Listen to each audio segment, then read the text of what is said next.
chauffage, eau chaude, climatisation, lumière. Les chiffres de vos factures d'énergie, par exemple, vos factures EDF, peuvent vite exploser. Spécialiste dans son domaine, le distributeur de matériel électrique Magelec vous accompagne depuis 1906 dans tous vos projets. Il vous fait aujourd'hui profiter de son expertise en vous donnant 5 astuces pour faire des économies sur vos factures. 1. Faites attention au prix de votre abonnement à l'électricité. Si vos factures d'électricité vous semblent trop élevées, la première chose à faire est de regarder le prix de votre abonnement à l'électricité. En effet, il est possible que vous ayez conservé un abonnement au tarif réglementé de vente de l'électricité, TRV, chez EDF. Mais celui-ci est malheureusement loin d'être le moins cher. En effet, depuis l'ouverture à la concurrence du marché de l'électricité en 2007, de nombreux fournisseurs sont apparus avec des offres à prix de marché. Même le fournisseur historique s'est mis à proposer des offres moins onéreuses que son tarif bleu. N'hésitez donc pas à comparer les différents fournisseurs, le prix de leurs différents abonnements, du kWh selon les options souscrites. La résiliation de votre contrat d'électricité étant libre et le changement de fournisseur sans coupure ni intervention, vous en sortirez forcément gagnant. Vous gagnerez toujours à être prévoyant. Très souvent, vous y prendre à la dernière minute vous coûtera plus cher car vous devrez opter pour des options express. C'est notamment le cas pour la mise en service de votre compteur EDF.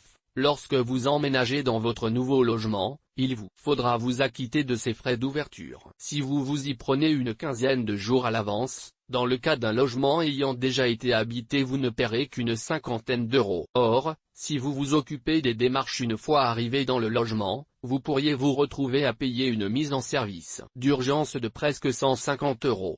Sachez que cette augmentation de tarifs selon le degré d'urgence ne concerne pas seulement vos factures EDF mais également la mise en service de votre compteur de gaz par GRDF. 3. Optez pour des éclairages basse consommation pour réduire vos factures d'électricité EDF, n'hésitez pas à vous tourner vers des éclairages LED. Ceux-ci consomment 70 à 90% moins d'électricité que les ampoules traditionnelles, pour une durée de vie nettement supérieure, jusqu'à 40 000 heures d'activité pour 2005 000 pour les lampes halogènes. Certes, son coût d'achat est plus élevé que les autres lampes. Mais l'ADEME considère que l'achat d'une lampe LED est rentabilisé en 2 ans par son acquéreur. 4.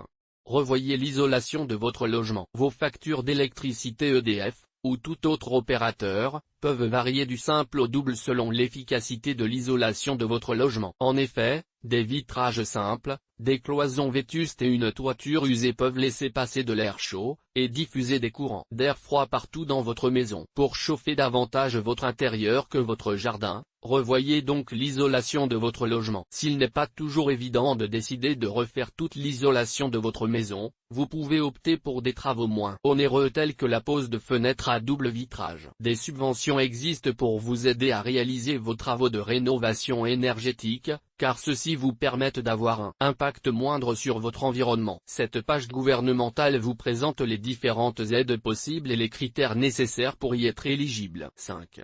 Adoptez les bons réflexes. Enfin, pour économiser votre énergie au maximum, il n'y a pas de secret, revoyez votre manière de consommer. Prenez l'habitude de mettre vos appareils hors tension, et pas en veille. Lorsque vous ne les utilisez pas, éteignez les lumières. Quand vous n'êtes pas dans une pièce, baissez la température de votre chauffe-eau, réduisez le chauffage durant la nuit.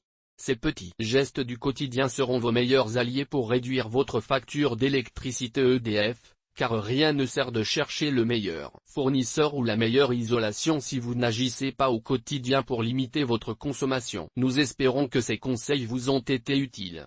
N'hésitez pas à nous solliciter pour vos prochains besoins en matériel électrique de qualité.